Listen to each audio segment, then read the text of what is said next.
Alrighty, I think this will be the last show before Christmas, and so I thought I would have a show before Christmas because why not? Things all kind of fall into place, and today I am joined by Mike Patton, podcast host of Touring the AFC South, and also a writer for the Sporting News. So yeah, again, thanks for coming on and making the time, and you were telling me you had your pregame nap, so it's all good.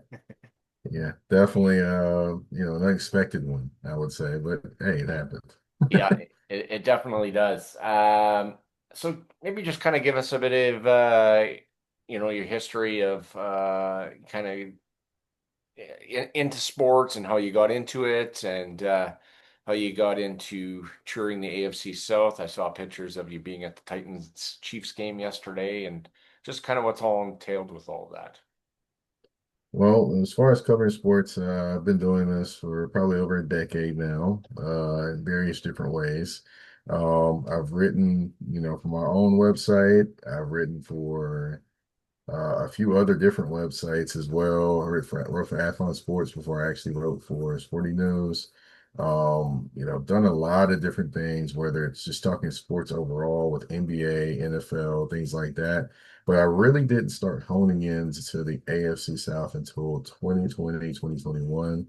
I was in the house, of course, pandemic during that time, watching a lot of football, and a lot of the games I would see would be AFC South games because I live in Nashville, Tennessee. Hmm. So more likely, Titans games, Yeah. and it's the hometown team here. So started watching those games. Really was writing, and then a couple friends of mine actually pushed me into terms of podcasting because really I didn't podcast before then. I was strictly a writer. Did that for a little bit in terms of an app called the Haps app. Mhm. Was doing that there every Sunday, breaking down the games before and after, and then hit the off season. And I was like, okay, I'm doing all these Titans games, but am I going to be able to talk Titans the entire off season in every single, game or stuff like that? And I was like, okay, look around. Nobody's really covering the AFC South or has a show talking about all the AFC South teams. So I was like, yeah, let me give it a whirl. So I started that back May 2021. I've been going at it ever since. That's good because a lot of times the AFC South kind of gets forgotten about. It's all about, the NFC East or the AFC East with the Patriots and, Josh Allen and the Bills and, let's see if the Dolphins can do something. And there's been a lot of great stories out of the AFC South this year. I mean, you Mhm. look at the Texans who started 0-3. I wouldn't want to face them in the playoffs. You have Trevor Lawrence, who's finally I wrote a little bit of a blurb on the page today about it. How he's kind of separated himself now, and nobody's talking about Trey Lance, Zach Wilson. It's very nice to see, and you know what? And I know the Titans kind of get they were in Super Bowl 34, and they've tried to get back there, but you know I they got Snead from the Chiefs and that sort of thing, and trying to build the pieces, but it's exciting. It's definitely exciting. I mean, the biggest thing of excitement for me for the Tennessee Titans has got to be Cam Ward and his development over the last 3 or 4 weeks. He's actually his QBR has actually gotten better with each game. He was at what 70 versus Cleveland, and the game after was 102, and I think yesterday was 122 in his QBR. He had multiple touchdown passes. He looked like a guy that is the game starting to slow down for him, which I mean, I'm not sure it's sped up super fast for him to begin with because of all the things around him. Right. But it just looks like right now he's kind of gaining even more command. We talked about manipulating the defense a little more in the press conference actually after the game actually. So Hmm. he sounds like a man that is starting the game is slowing down for him and starting to understand it even more. Well, that's good, right? There's always that adjustment from the college ranks to the pros, and I think it's slowing down for Trevor Lawrence. Yeah, he had against the Hmm. Jets, but to put his performance, what he did versus the Broncos yesterday, I think that is quite something. Um, so what's kind of your role? Like, do you go to all the Titans games, or do you try to hit up multiple stadiums in the AFC South? Well, right now, the Titans is where I started in terms of being able to get credentials, things like that. So I do go to the Titans home games. You'll get to, of course, look at both all the teams that they face, which, of course, are all the AFC South teams. But did get to make a game in Houston this year and actually travel and get credentials for that game too. So, the goal ultimately is to be able to get credentials everywhere. Hasn't quite happened yet, but that doesn't mean that it cannot happen. So I'm definitely working on that to make sure that happens not only here in Nashville, but in other stadiums as well with the growth of Twin the AFC South. Yeah. So what does the podcast look like? Do you do a once a week or a couple blurbs on a page and that sort of thing? Where can people find you? Well, actually, I do 1 to 2 shows a week. I do have some shows I do by myself. Hmm. Some shows I have special guests, like just to give you a rundown. I've talked to Warren Moon, who's former NFL Hall of Famer and Houston Oilers quarterback. I've talked to Steve Weiss from the NFL Network. Nice. Let's see. Who else? I've talked to former Denver Broncos offensive lineman David Foster. I've talked to Blaine Bishop, former Tennessee Titan, Keith Bullock, former Tennessee Titan, Alec Hainsworth, former Tennessee Titan. I've talked to a lot of different people over the years, people that report, cover, or fans of these different teams in the AFC South and beyond that, of course, with those teams that are actually facing the 49ers. Like, to give you an example, I've talked to a reporter, a couple of people that have covered the 49ers, someone that's the Seahawks. I mean, I've talked to a lot of different people. Dan Smith covers the Kansas City Chiefs, talked to him before.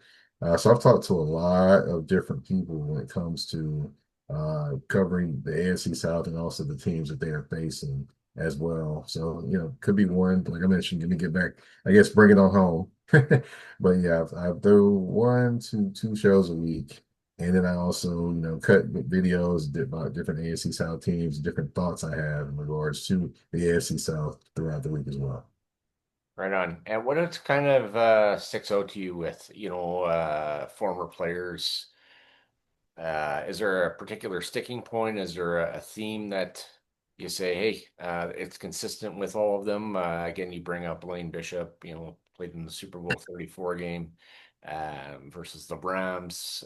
Warren Moon, who also played up here in Canada with the Edmonton Eskimos and that sort of thing. And I actually met him back in 2007, and everybody's wondering about the collapse versus the Oilers, and it's always easy to point out the failures. But what kind of sticks out to you when you talk to these people? Sticks out the most is they're very in touch with the game still, even though they're not playing. Like I still remember asking Warren one time what he would do if he was in this type of league, the way the league is now. And he got excited. You could tell the excitement or the sense of excitement when he talked about it and the things he would do. So, you find out that a lot of players are still paying attention to the game. They still have some of their own thoughts in terms of Right. how the game's going and things they would do and things they like and don't like. But you can tell that they're still very in tune with the game a lot, with everything that's going on and just the ins and outs of it as well. Well, and what are your thoughts on the NFL?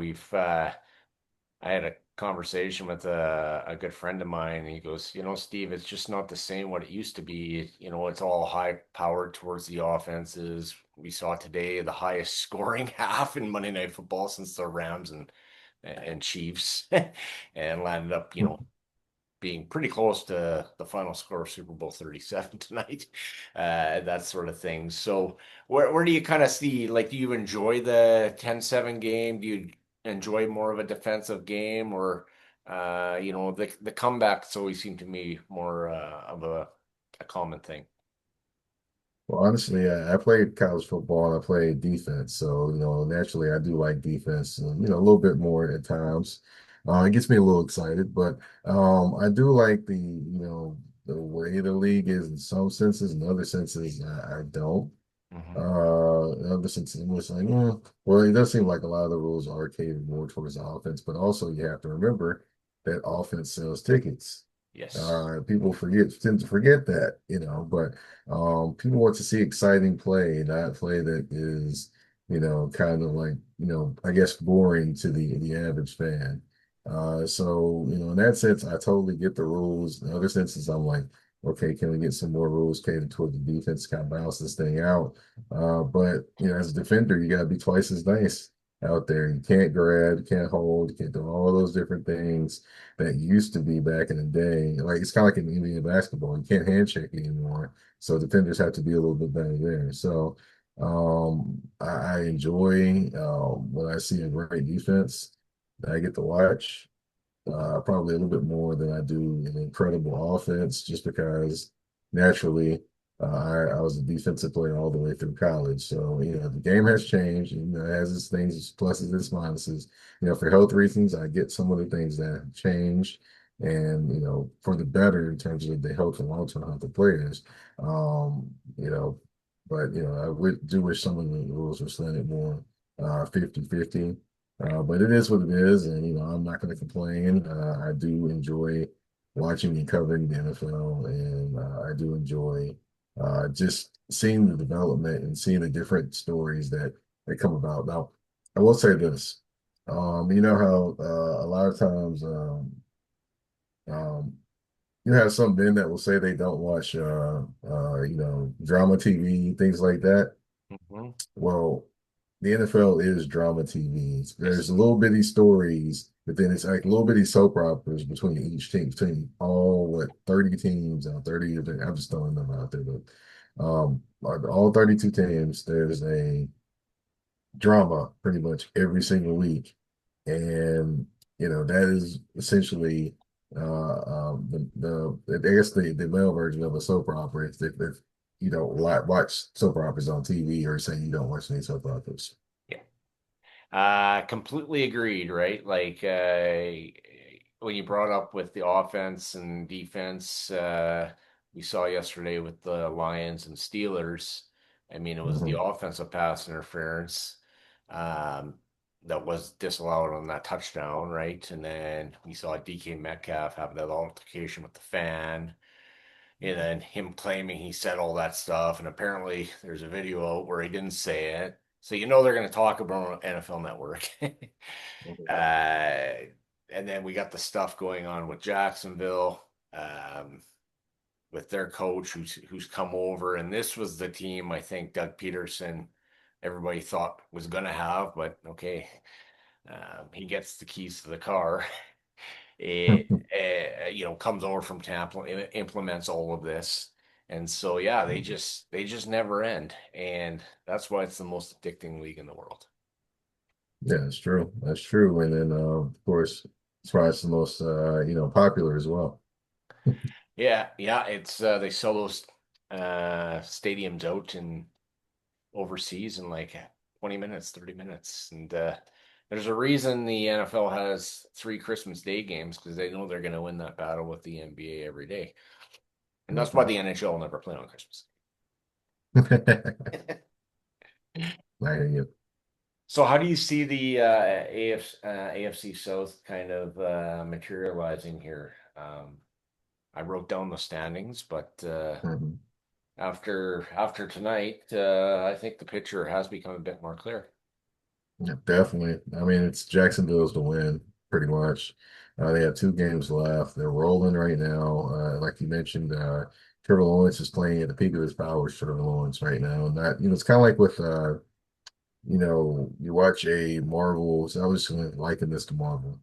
'Cause I like watching Marvel comic book movies, but Yeah, it's kind of like you liken this to Marvel, where a hero is trying to figure out their powers, or they just got their powers and they're trying to figure them out and things like that. And then all of a sudden, an event happens, and then boom, they figure them out, and they're probably at the peak of their powers. This is kind of like what you feel like with Trevor Lawrence. Trevor Lawrence is kind of still trying to figure things out. It took him a lot longer than what people would say it should have, but. yeah, Um, he's in his 5th year and he's starting to kind of, okay, boom, I've got this now. So it seems like to me, he's not only making the easy throws, he's making the hard throws. He's actually being a threat with his legs too. I mean, it just seems like everything is going at one time. And Liam Cohen did say, after or early in the season, it was going to be a process with Trevor Lawrence, and that probably at the end of the season, he would probably be better than he was at the beginning of the season. And now he's proven prophetic by actually saying those different things and how he's playing. And keep in mind, he's doing this with a Brian Thomas Jr. that has had a real regression in his second year. And he's got Travis Hunter that's not there and out for the rest of the season with a knee injury. He's got a tight end, Brendan Strange, that came back and actually is playing well. He's got Jacoby Myers they traded for from the Las Vegas Raiders, and he's essentially their number one wide receiver. And he's got a guy that basically does work as soon as he catches the ball on Parker Washington, which he's kind of like the unsung hero of that offensive weaponry to me. So it's just it's amazing what Jacksonville's doing and what they're able to do. Houston, on the other hand, defensively, I love watching this defense. I mean, they have playmakers at every single level. Now, in this past game, they didn't have Aziz Al-Shire. He was out. I believe he had concussion things he was dealing with. But still, great defense, powered up at all levels. I mean, I think Jacksonville's going to win this division, but Houston is a team that people definitely going to be scared of when it comes to the playoffs. Yeah, I a few weeks ago they were at the seventh seed and facing the Patriots. They would face the Patriots if the playoffs were to start. I think that's after they the Patriots blew the lead to the Bills. Now I'm not quite sure if the Texans would want to take them on after yesterday, but Baltimore gives up more leads than more often than people go to the grocery store to get milk. So, I don't really I can't there's some predictability there, and this is a Houston team that we would all kind of like to believe in with Mhm. their defense because they always say defense wins the championships. They were off to this 0-3 start. They've settled the ship. But they are a team that just squeaked out a win yesterday versus the Raiders. So, but that's the NFL for you, right? So, That's right. uh, That's right. That's definitely the NFL for you. I would say with Houston, they remind me, and I've said this on my show, their defense remind me of the 2000 Ravens defense. Now, I know they are not as good as the 2000 Ravens defense. I will say this now, because I know people will be like, whoa, you're doing too much. I'm like, look, I'm not saying they're the Baltimore Ravens defense. What I am saying is mhm, their defense is good enough to carry that team. right. That's where I'm comparing those two there. I'm not saying they're the same style defenses because they don't have a Ray Lewis out there.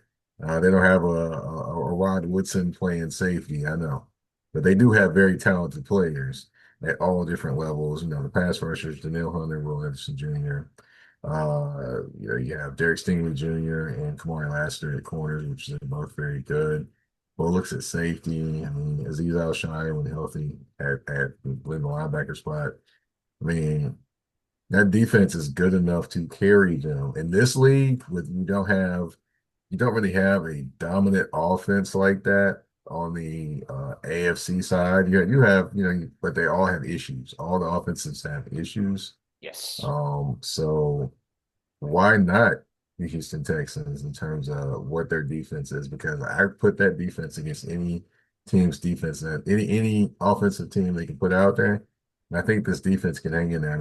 Look at Seattle again. The Seattle game. They forced like what 4 or 5 turnovers. There's absolutely no way Houston should have ever been in that game with how bad their offense played, but yet there they were because their defense just kept giving Yeah. their offense chance after chance after chance. And any other team would have won that game, but just their offense was just playing putrid that game. Yeah. I haven't watched a lot of them, but the game that I did watch, you see the clock in the back, was the Chiefs and Texans. Now, again, the Chiefs go for it on 4th and 1 when they probably should have kicked it because Houston wasn't really moving the ball. But to your point, that defense won them that game. No doubt, right? Kansas City couldn't do anything uh, at all, right? So yeah, it is definitely going to be fascinating, and one thing with the playoffs this year, nobody's talking about, the 7-9. I'm going back a bit here. The 7-9 Seahawks hosting a playoff game versus the Saints. There's really none of that talk. Like even with the Carolina Panthers, um, it just seems like it's a dog's race, and it always is every year. But just there's a lot of double win teams. That's what I'm getting at. Definitely this year. And yeah, yeah, there's the way I look at it is this. And I know you mentioned, 7 and 19 or whatever hosting a playoff. And I totally understand. And I've had this discussion a few times with one of my good friends in the podcasting game. He brings it up pretty much every year, and we probably talk the same about it every year. But um the way I look at it is in the NFL, of course, there's going to be good teams, there's going to be bad teams. Hmm. If you're a good team, you have to play on the road versus a team that's supposedly worse than you. What is stopping you from beating them? I know they have a home field advantage, but if you are the better team will win the game. That is just the way the game goes. And if you basically with that, it's almost like if you're not rewarding if you stop rewarding division winners for even making the playoffs, then why do we haven't had divisions to that point? Right. So, Totally. Who do you see kind of in the Super Bowl come February 8th? all right, well, I'm gonna throw it out there. I'll throw the Texans out there. Texans versus the Rams in the Super Bowl in Yeah. Santa Clara.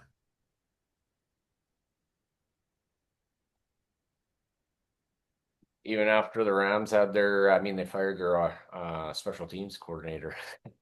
Yeah, But when the Rams are cooking offensively, mhm. they're the best offense in the NFL. And I want to see a rematch of the best offense in the NFL versus the best defense in the NFL. That's fair. I think that would be, you would have, Matthew Stafford in the twilight of his career, maybe Devontae Adams. Again, I'm building on the Mhm, storylines, right? Could finally get his Super Bowl ring. mhm. D'Amico Ryan's, and I think he's been there for 4 years and 4 years of a 6-year contract. Um, this team's finally arrived. Everybody's going to forget about the Oilers. You kind of No, play they'll never them forget now. that. No, no, yeah, no, they won't. No, it is. Oh, yeah. Oh, the story of the story of that, boy, oh boy. That's all I can say on that one. Right. I don't know all the ins and outs, but Not a lot of love lost on either side, I will say, with Houston Texans and the Tennessee Titans, especially in terms of fans towards Titans ownership. Because just to give you a rundown, if you want to know the story, sure thing. That's why I have people basically on. Yeah. the Houston Oilers were wanting a new stadium and things like that. It wasn't kind of working out back and forth between Ben Bud Adams being there, which is Amy Adams Strunk's dad, who's Mhm. the current Amy Adams Strunk is the current majority owner of the Tennessee Titans. Um, so it didn't kind of work out. Then all of a sudden, Bud Adams gets like a deal with with Tennessee and the governor here in Tennessee at that point in time. And they, of course, announced they're moving Tennessee, and it kind of threw off a little bit of the Houston representatives, things like that, because they felt like, they kind of did them dirty and that nature. They stayed there for one more year. Attendance was terrible. And I think they came to agreement, yeah, this has got to end. So they ended the agreement. Titans come, well, the Houston Oilers at that time, they go to Memphis to actually play because, of course, in Nashville, nowhere for them to play yet. So they play in Memphis one year, then they play in Nashville at Vanderbilt's stadium. They play there, and then eventually, 1999, the stadium opens up right there on the water in downtown Nashville. Was it called Delphia at that time? I think it was might have been called Delphia Coliseum at that time, or Delphia Stadium. So I can't remember. It's been through a few names, but Yeah, 1999, they open up, they break out the new uniforms, call themselves the Titans, which, the state, either the state or the city helped name the team. They put the names out there, and that's the name that was picked was Titans. They brought out the uniforms, and of course, they play their first game here, and that magical carpet ride to the Super Bowl. They the first year in the stadium. Um, so yeah, it was that's kind of the story, and it's kind of why a lot of Houston or a lot of Houston Oilers fans from back in the day, either some of them either migrated with the team and became Tennessee Titans fans, or they really, really don't like the Strunk family because they feel like the team was taken from them, which I can understand in that story how they can feel that way as well. And then of course, they kind of rub their noses in it, and kind of or not rub their noses in it, but just to kind of, I guess, stir the pot a little more. They actually, I think it's a couple years ago, a year ago, a couple years ago, they wore the Oilers throwbacks, and every time they wear the Oilers throwbacks, the whole discussion comes up. Man, they should give the uniforms back to them. I'm like, okay, and I have to have this discussion and tell people about business. You got to understand. They own the jerseys. They're not going to give them back to Houston. Oh, they should be back in Houston. I'm like, no, you have to understand. They're not going to give back a money-making version for a money-making thing for their organization to an organization they left or came after them in Houston. Just doesn't make any business sense. And Right. man, people get mad at me about it and all type of stuff. I'm like, okay, I'm not saying agree or disagree. I'm just saying business wise, it doesn't make any sense to do that. But I leave it at that because people can get really spirited about that discussion. And I'm like, hey, it is what it is. You believe what you want to believe. Just giving you the business sense of it. It doesn't make sense business wise. It may make sense on other levels, but business wise, doesn't make any sense. Yeah. Yeah, it's at the end of the day, the NFL is a business, and we saw that today with the Chiefs are going to move to Kansas. Yeah, and it's just Mhm. over, but it's fascinating, and 30 we've minutes, now 30 minutes lost two away. NFL teams, and it's just the No, no, that's right. three. That's three for Missouri. Because they originally they lost the Cardinals, which they ended up in Yes. Arizona, and then now you've got the Rams, and now you've got Kansas City. So, mhm. Thanks for keeping me honest. Yes, that is true. I forget about that. Yeah. Yeah, that's definitely quite something. I mean, to think that in 2031, I mean, Mahomes will go into his 15th year, and yeah, you just kind of wonder how the world's going to look then, and just from that perspective, from our I organization wise. I wonder how Chiefs fans that are actually in Kansas City, Missouri feel about it. I do wonder just because I think they voted down the measure of I guess paying more in terms for the new stadium. And then they're moving to Kansas. I just wonder what the feeling is for some Chiefs fans, just meaning that are actually right there in that area. Right, Because of course they're probably going to feel away, but then also you got to also remember you voted not to do some things, so you can't have it both ways. right. Yeah, there's been a few Chiefs fans that are on my page there that are season ticket holders. They say this has been a long time coming. So, uh, Hmm. and they're going to build this $4 billion stadium now, and yeah, I yeah when you're in one state and then you're playing in a different one, and yeah, I mean there's some definitely logistics going on there. So, uh, Well, good it's thing is it's good. Mhm. Good thing is it's only 30 minutes away. That's the only Right. good thing. It's only 30 minutes away. The interesting thing is are you gonna make that trip every every uh every weekend? And then also, you probably make a whole weekend out of it because the Legends racetrack is gonna be near that. So Mhm. I don't know, it's just the feel of it's gonna be different because Kansas City, Missouri, people talk about barbecue and stuff like that. I have no idea what they're going to talk about in terms of like food and things like that in Kansas City, Kansas. I have no idea. So that's what I'm interested, kind of, when once that time happens, like, okay, they got stadium full out in Kansas instead of Missouri now. So I'm wondering how that field is going to be different. They'll just go to Manhattan and maybe get some Jayhawks gear. I'm not sure. Who knows? Yeah, yeah, I mean for years when I was a kid, I was like, okay, well, Kansas is in no, it's how much of Kansas City's in Kansas? It's not very much. It's all Missouri. I've done 2 years ago. I went down to go see the Chargers, and we did the whole barbecue thing, and it is unique. Now it took about an hour, I think just under an hour from where we were staying to the stadium. Um, but it's interesting. I asked one guy, he goes, yeah, yeah. He says, oh, I just live like 10 minutes away. He goes, I said, why don't you walk? He goes, walk in this area. So it's not the nicest area, apparently. So um, that sort of thing. But yeah, you definitely bring up some great points there, Mike. Um, what else does Mike like to do for fun? Do you follow the Predators at all and that sort of thing, or much into the hockey I'm scene? getting more into hockey. Trying to understand the game a little bit more, the offsides and things like that. It's still kind of a little fuzzy to me, but I'm working on it. Yeah.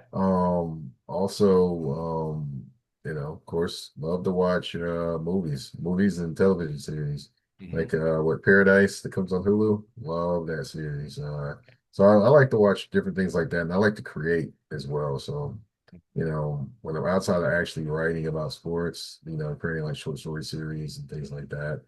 Um, see what else. Oh, of course, watching some NBA, things like that too. So yeah, definitely like to watch stuff outside the NFL, but definitely like to do things outside of sports also. Hmm. Yeah, it definitely creates a good balance of things. Uh, I did see a post that in the new year you want to your goals to interview a bunch of people like DeMarcus Spears, who we see on ESPN, and there were a few others in there. So I think that's great. I mean, I've interviewed Brad Johnson, so that was a unique experience. I reached out to Blaine Bishop today, actually. I've been trying to get him on that sort of thing too. So I hear you. When you're talking about that, you're speaking my language, I mean, the thing is, the worst they can tell you is no. right? That's the way I look at it at this point. Like, okay, Marion, you tell me no, that's fine. That is what it is, and Right. you go from there. Yeah, But you miss all the shots you don't try. You miss you got to be able to shoot the shot when it comes to picking or trying to get people to come on your show yeah. because I mean you're not going to grow if you don't take any chances. That's exactly it. Where does Mike see himself in 5 years? We know where the Chiefs will be, but where well, they'll still be Well, in 6 years. gotcha. Well, as far as 5 years, I mean, hopefully, uh, I would say doing this, maybe a full-time capacity doing this. Maybe, yeah, maybe still here in Nashville, maybe not, but, hopefully, doing this full time, whether it be producing in front of the camera, behind the camera, or, writing more full time as well. But either way, I mean, I'd love to do both and be doing both at this time 5 years from now. Right on. Um, I think that's all I got. Are you planning to go to how's your week looking for this week? Are you planning to go to any NFL games with Christmas coming about? I didn't even check if the Titans are even in Nashville. I didn't do my And, research there, they're but playing the Saints. play the They're Saints. Okay. playing the Saints, so I'm planning on being there at that game. Yeah, definitely planning on being there at that game. Maybe potentially Jacksonville, Tennessee game. Might be at that one. I'm not for sure yet, but might make that trip to Jacksonville to go see that game too. So just to check out the actual Jaguars in person one more time before the playoff push for them. So the playoff start for them, I should say. Right. But yeah, definitely going to check that out and check the games out this weekend, and I guess make plans to see where I could potentially be going after that. So Right on. And so where can people find your show? you can find my show on all listening platforms, whether it be Spotify, Apple Podcast, iHeartRadio, Amazon Music, and pretty much anywhere. It's called Touring the AFC South again. You can also find it on YouTube at the Mike Patton Network. Just type in Touring the AFC South, Mike Patton Network. You'll be able to find it. You know, they're kind of go hand in hand. Right on. Um, as I always tell people, I can always have a part two. But do you have Mhm. anything for me, Mike? Um, well, just want to thank you for the opportunity, first and foremost. Sure. And just I mean, with anything for you, what do you mean? Do you mean any questions, anything like that? Uh, I mean, yeah, I mean, I love what you're doing and that sort of thing. And again, awesome to have you on and that you're just, kind of getting behind the scenes there. So I mean, that's awesome. And I mean, we can converse on Messenger after and that sort of thing for future stuff, but and that sort of thing. But hope you and your family have a great Christmas as well, and all of that and all of that fun stuff too. Thank you, and same to you. Hopefully, you and your family have a great holiday season, and definitely stay warm in Canada. Oh yes, last week was cold, but this week's been okay. So Mhm. we'll try to make it. There was school was supposed to be out on Friday, but then there was 2 days of blizzard. So Oh wow, okay, yeah, yeah, I Christmas should have concerts are expected that. canceled and everything else, and I'm like, okay, alrighty, watching the Well, I should expect roads. to hear that from Canada, of course. Yeah, Obviously, I've yeah, actually been there during the summer. I went to Toronto okay, one time during the summer, so okay. I enjoyed myself immensely going there. Festivals and food and everything. I was like, yes, this is great. I need to come back here. And that's interesting you say that because a lot of bombers that come up here from America, some of them make it their home, or they're like they come back often. They'll run a football camp and that sort of thing, and they're like Winnipeg was the best, and they do love the Canadian experience. So that's all good. So yeah, if you're ever in the Winnipeg area, we could go to a Bomber game. That would be great. There we go. There we go. Right on. Well, thanks, Mike, and yeah, I'll record this as always, and I'll put this on the Late Night with Smitty page, and we can kind of go from there. Yes, sir. Yes, sir. Thank you again for allowing me on your platform. Yeah, for sure, absolutely, anytime. Okay, take care. Bye. All right.